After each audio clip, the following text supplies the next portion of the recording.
توکل علی اللہ فہو حسبہ، اور جو اللہ پر بھروسہ کرے اللہ اس کے لیے کافی ہو جاتا ہے، اس کی ضروریات کا وہ خود کفیل ہوتا ہے، اور اس کے کام اس کے ذمہ کرم پہ ہوتے ہیں، کو ہو کے دیکھے اس کا۔ تو جو اللہ سے ڈرے اللہ اس کے لیے راستے بناتا ہے۔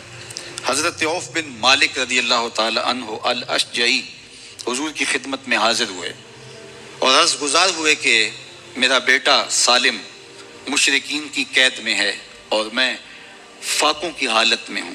تو فرمایا آل محمد کے پاس ایک سیر جو ہیں، بس اس کے علاوہ ہمارے پاس بھی کھانے کے لیے دنیاوی اسباب نہیں ہیں۔ کہا صبر کرو اور اللہ سے ڈرو، اور لا حول ولا قوت الا باللہ کثرت کے ساتھ پڑھو۔ یہ ایسا وظیفہ ہے، ایک حدیث پاک میں آتا ہے کہ یہ 99 بیماریوں کا علاج ہے، اس میں سب سے کم درجے کی بیماری ہم اور غم ہے۔ یہ دکھوں کا مداوع ہے، مشکلات کا علاج ہے، اور یہ وظیفہ میرے حضور نے بتایا۔ حضرت ابو ذر غفاری رضی اللہ تعالیٰ عنہ کو حضور نے 5 چیزیں بتائی تھیں، ان میں سے 5ویں چیز یہ تھی کہ ابو ذر کثرت کے ساتھ لا حول ولا قوت الا باللہ پڑھا کرو۔ فرمایا عرش الہی کے نیچے ایک خاص خزانہ ہے، یہ وظیفہ وہاں سے آیا ہے۔ یہ زندگی میں معمول بنا لو، جب پھنس جاؤ، مشکلات میں آ جاؤ تو لا حول ولا قوت الا باللہ پڑھو، اللہ راستے کھولے گا۔ تو حضور نے 3 چیزیں فرمائی، اللہ سے ڈرو، صبر کرو، اور کثرت کے ساتھ لا حول ولا قوت الا باللہ پڑھو۔ وہ فرماتے ہیں کہ میں یہ عمل شروع کیا، ابھی گھر میں بیٹھا ہی تھا کہ دروازے پہ دستک ہوئی، تو میں اٹھا کہ دروازہ کھولوں دیکھوں کہ کون ہے۔ تو دروازہ کھولا، دیکھا میرا بیٹا کھڑا ہے اور اس کے پیچھے 100 اونٹ کھڑے ہیں۔ تو میں نے کہا کہ تم اور یہ اونٹ؟ کہا مجھے موقع لگ گیا، میں ان کی قید سے بھاگ آیا اور آتے آتے ان کے 100 اونٹ بھی ہانک لایا ہوں۔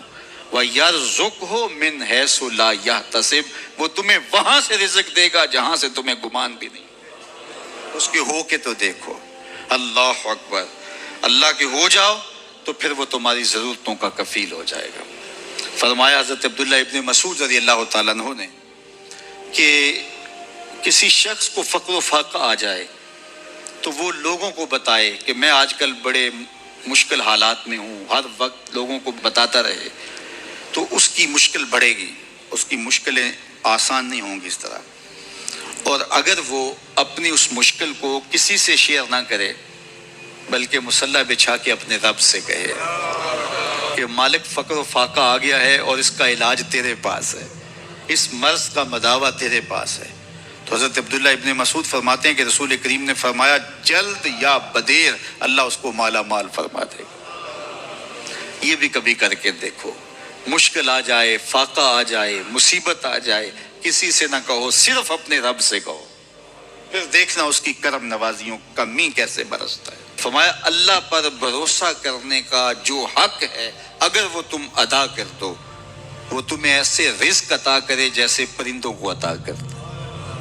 ہم تو دکان پہ جانا ہوتا ہے، فیکٹری میں جانا ہوتا ہے، ہم اپنے کاروبار پہ جانا ہوتا ہے، نوکری پہ جانا ہوتا ہے، مزدوری پہ جانا ہوتا ہے، ہمیں پتہ ہے کہاں آج صبح جانا ہے، لیکن پرندوں کو کوئی پتہ نہیں ہوتا کہاں جانا ہے، راس المال بھی نہیں ہوتا، لیکن صبح نکلتے ہیں، شام کو کبھی بھی خالی پیٹ نہیں آئے۔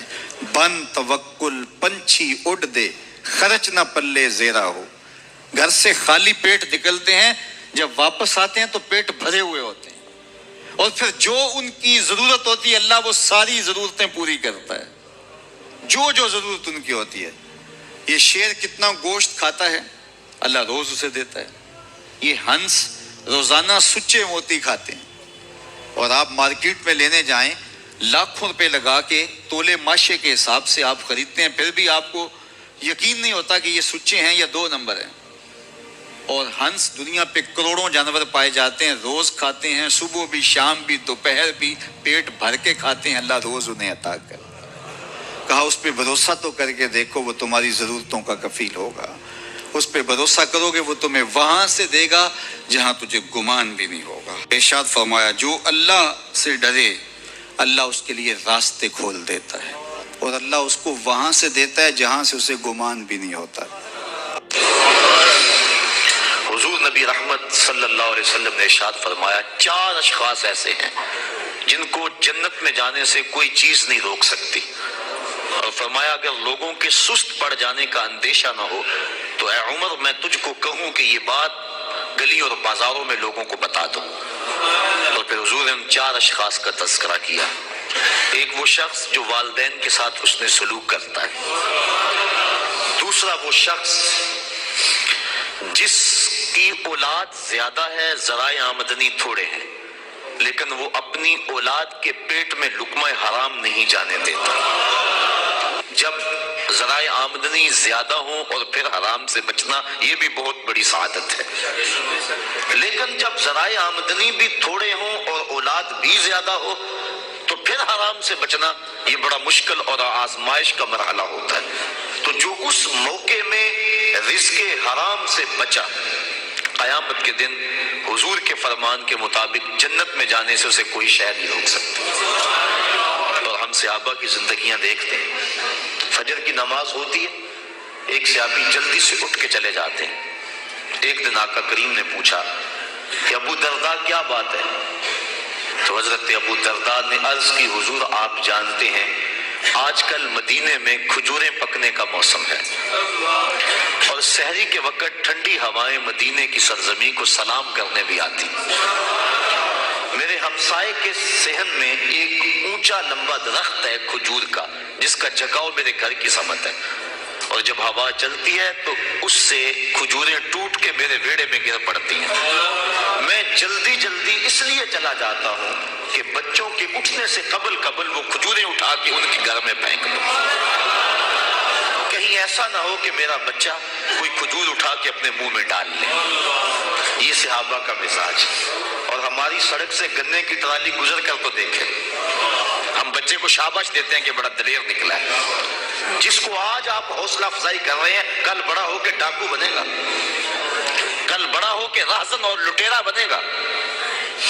اولاد کی تربیت کے باب میں یہ بات ہے کہ اگر وہ گناہ کا ارتکاب بچپن میں بھی کرتے ہیں تو ان کی وہاں حوصلہ شکنی کی جائے تاکہ ان کے دل میں گناہ سے نفرت پیدا ہو جائے۔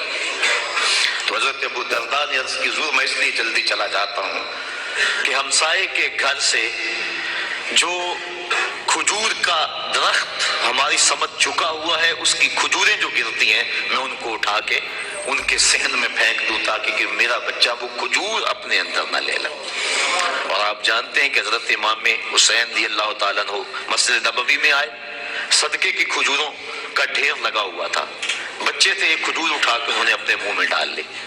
تو آقا کریم صلی اللہ علیہ وسلم تیزی سے آگے بڑھے اور ان کے حلق میں انگلی ڈال کر حضور نے کہا کہ اس کو نکالو باہر، اور اندر سے کھجور باہر نکلوا دیں۔